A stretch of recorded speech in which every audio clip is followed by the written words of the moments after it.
minta darah baru pertama belagak. Yang kedua minta darah baru yang nak harta baik sama-sama gasin mukwilam dika. Yang kelima bina sabiha minta urinang yang lebih jeh keturunan. Tanyang bak jalan gata anak ke padum, lombang anak ke fon, ada kelam hana balu sidroto. Pegah bagi mi sidroto tak pending le ya. Minta kepada kata anak ke padum, lombang anak ke limang, nada ke alhamdulillah memang dah ada ikut.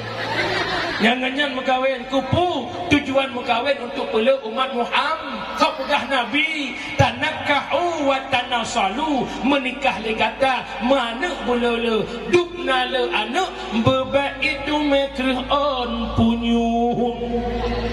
Kejut hom abu yang naik tu malai nak usaha dua bos support le kah ini bodah le nezuk yang kena gudung.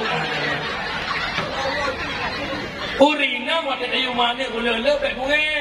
Itu ku mengatakan yang jerago. Mak nahek melahirkan mak.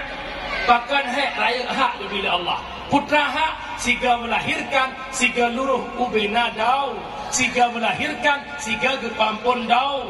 Kejut malamnya urinang yang kena lako. Kira-kira le dosa wak udah balako. Ayah. Mama kok jai dosa.